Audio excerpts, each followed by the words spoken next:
இந்த ஆள் பண்ற வேலைக்கு என்னைக்காச்சும் அடி வாங்குவாருன்னு பார்த்தேன். இப்ப செமத்தியா வாங்கிட்டு இருக்காரு.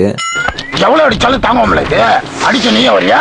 கோவால இன்டர்நேஷனல் பிலிம் ஃபெஸ்டிவல் ஆஃப் இந்தியான்னு ஒரு அவார்ட் ஷோ வச்சிருந்தாங்க. அங்க ரஜினிகாந்த், தனுஷன் உள்பட இந்தியாவோட பல நடிகர்கள் வந்திருந்தாங்க.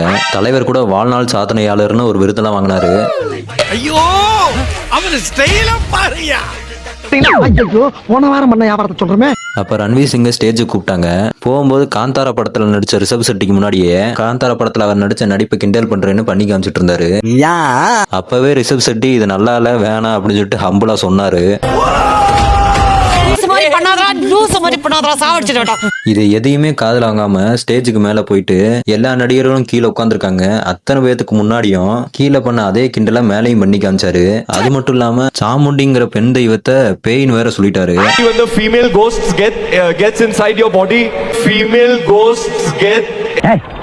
பேசாதடா, படிக்காத தற்குறி பேல. அந்த வீடியோ இன்டர்நெட்ல ட்ரெண்டாக இவரை பல பேர் அடிக்க ஆரம்பிச்சிட்டாங்க. அது மட்டும் இல்லாம இவரோட இன்ஸ்டா போஸ்ட்டுக்கு எல்லாம் போயிட்டு கிஃப் மூஞ்சியை போட்டே பொழந்துகிட்டு இருக்காங்க. அது பத்தாம இன்னும் இவர் இந்து கல்ச்சர் சென்டிமெண்ட்டை கிண்டல் பண்றான்னு இவர் மேல ஒரு கேஸை போட்டாங்க. ஆனா கேஸ் வாங்குறதுல இந்த மனுஷனுக்கு ஒன்றும் புதுசு இல்ல.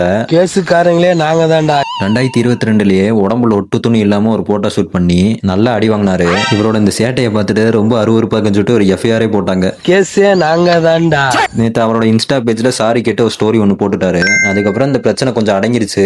இதுக்கப்புறமும் இந்த குரங்கு சேட்டையெல்லாம் பண்ணாம அமைதியா இருப்பாருன்னு நம்பலாம். பயப்படாதீங்க சார், இப்போ நான் ரொம்ப நல்லா இருக்கேன். அன்னைக்கு ஏதோ தெரியாதனமா சில தவறுகள் நடந்து போச்சு. அதை நினைச்சு நான் வீட்டுல போய் ரொம்ப வருத்தப்பட்டேன். இப்போ நான் ரொம்ப நல்லா இருக்கேன் சார். தயவுசெய்து என்ன மன்னிச்சிருங்க.